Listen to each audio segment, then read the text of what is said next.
واقعہ سلطان صلاح الدین ایوبی قسط نمبر 13 اپنا اسلامک اسٹوڈیو۔ ناظرین، حرم والے مکان اور ناجی کے رہائش گاہ کا درمیانی علاقہ اونچا نیچا تھا اور ویران۔ زکوئی حرم سے نکلی تو ناجی کی رہائش گاہ کے بجائے بہت تیز تیز دوسری سمت کی طرف چل پڑی۔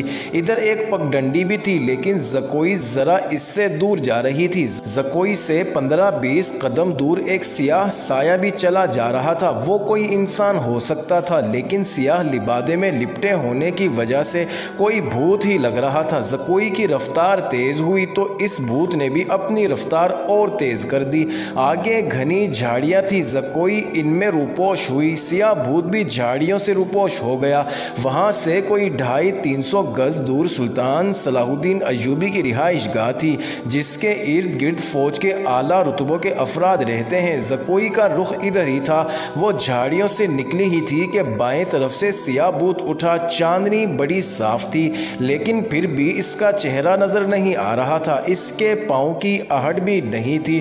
بھوت کا ہاتھ اوپر اٹھا، چاندنی میں خنجر چمکا اور بجلی کی سی تیزی سے زکوئی کے بائیں کندھے اور گردن کے درمیان اتر گیا۔ زکوئی کی کوئی چیخ نہیں نکلی، خنجر اس کے کندھے سے نکال دیا گیا۔ زکوئی نے اتنا گہرا وار کھا کر اپنے کمر بند سے اپنا بھی خنجر نکالا۔ بھوت نے اس پر دوسرا وار کیا تو زکوئی نے اس کے خنجر والے بازو کو اپنے بازو سے روک کر اپنا خنجر بھوت کے سینے میں اتار دیا۔ زکوئی کو چیخ سنائی دی جو کسی عورت کی تھی۔ زکوئی نے اپنا خنجر کھینچ کر دوسرا وار کیا جو اس کے پیٹ میں پورا خنجر اتر گیا۔ اس کے ساتھ ہی زکوئی کے اپنے پہلو میں بھی خنجر لگا لیکن وہ اتنا گہرا نہیں تھا۔ اس کے ساتھ ہی حملہ کرنے والی عورت چکرا کر گر گئی۔ زکوئی نے یہ نہیں دیکھا کہ اس پر حملہ کرنے والا کون تھا۔ وہ دوڑ پڑی، اس کے جسم سے خون تیزی سے بہہ رہا تھا۔ سلطان صلاح الدین کا مکان اس کو چاندنی میں نظر آنے لگا۔ آدھا فاصلہ طے کر کے زکوئی کو چکر آنے لگے، اس کی رفتار سست ہو گئی۔ اس نے چلانا شروع کیا، علی ایوبی، علی ایوبی۔ سلطان صلاح الدین ایوبی کی اس عظیم جاسوس زکوئی کے کپڑے خون سے سرخ ہونے لگے۔ وہ بہت مشکل سے اپنے قدم گھسیٹنے لگی تھی۔ اس عظیم جاسوس کی منزل تھوڑی بہت ہی قریب تھی لیکن اس تک پہنچنا ممکن نظر نہیں آ رہا تھا۔ زکوئی نے سلطان صلاح الدین ایوبی کے لیے ایک قیمتی راز حاصل کیا تھا۔ وہ مسلسل علی ایوبی کہہ کر پکار رہی تھی۔ قریب ہی ایک گشتی سنتری پھر رہا تھا، اسے آواز سنائی دی تو وہ دوڑ کر وہاں پہنچ گیا۔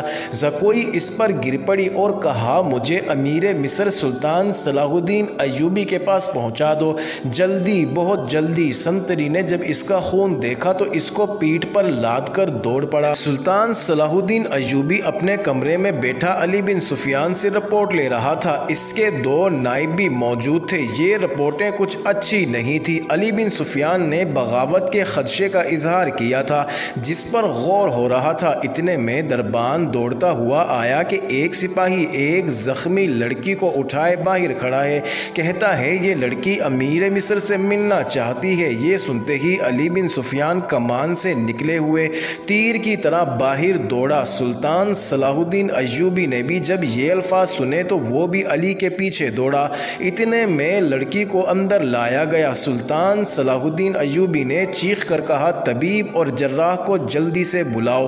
لڑکی کو سلطان صلاح الدین ایوبی نے اٹھا کر اپنے پلنگ پوش پر لٹا دیا۔ تھوڑے ہی وقت میں پلنگ پوش بھی خون سے سرخ ہو رہا تھا۔ کسی کو مت بلاؤ، میں اپنا فرض ادا کر چکی ہوں، لڑکی نے نحیف سی آواز میں کہا۔ تمہیں زخمی کس نے کیا ہے زکوئی؟ علی نے کہا، پہلے میری بات سن لو۔ شمال مشرق کی طرف سوار دوڑا دو۔ 2 سوار جاتے نظر آئیں گے، دونوں کے چوغے بادامی رنگ کے ہیں، ایک کا گھوڑا بادامی اور دوسرے کا سیاہ ہے۔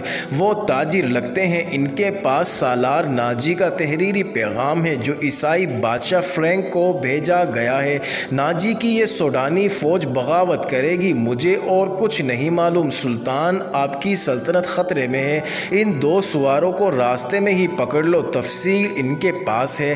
بولتے بولتے زکوئی پر غشی طاری ہو گئی۔ 2 طبیب آ گئے، انہوں نے خون بند کرنے کی کوششیں کی، زکوئی کے منہ میں دوائیاں ڈالی جن کے اثر سے زکوئی پھر سے بولنے کے قابل ہوئی۔ مثال کے طور پر ناجی نے اوروش کے ساتھ کیا باتیں کی؟ ناجی نے زکوئی کو کیسے اپنے کمرے میں جانے کو کہا؟ ناجی کا غصہ اور بھاگ دوڑ، 2 سواروں کا آنا جانا وغیرہ۔ پھر اس نے بتایا کہ اس کو یہ علم نہیں کہ اس پر حملہ کرنے والا کون تھا۔ وہ موقع موضوع دیکھ کر ادھر ہی آ رہی تھی کہ پیچھے سے کسی نے خنجر گھونپ دیا۔ اس نے اپنا خنجر نکال کر اس پر حملہ کیا۔ حملہ آور کی چیخ بتا رہی تھی کہ وہ کوئی عورت تھی۔ اس نے جگہ بتا دی تو اسی وقت فوجی وہاں دوڑا دیے گئے۔ زکوئی نے کہا کہ وہ انسان زندہ نہیں ہوگا کیونکہ میں نے وار اس کے سینے اور پیٹ پر کیے تھے۔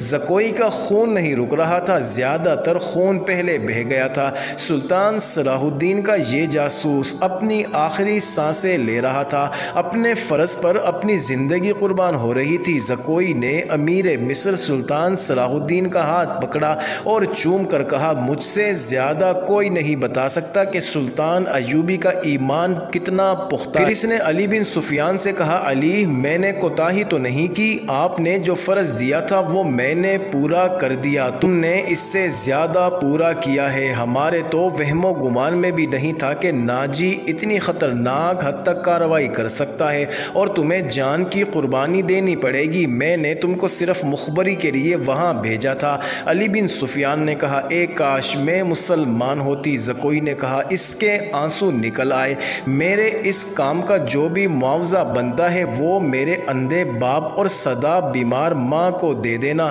جن کی مجبوریوں نے مجھے 12 سال کی عمر میں رقاصہ بنا دیا۔ زکوئی کا سر ایک طرف ڈھک گیا، آنکھیں آدھی کھلی ہوئی تھی اور اس کے ہونٹ آدھے نیم مسکرا رہے تھے۔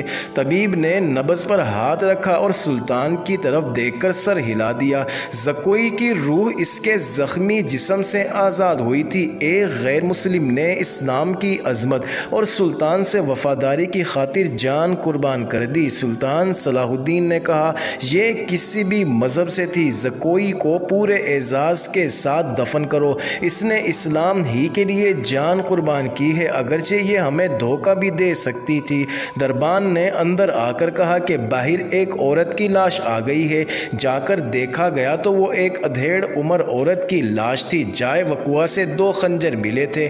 اس عورت کو کوئی نہیں پہچانتا تھا، یہ ناجی کے حرم کی ایک ملازمہ تھی جس کو انعام کی لالچ نے زکوئی پر حملہ کرنے پر مجبور کیا۔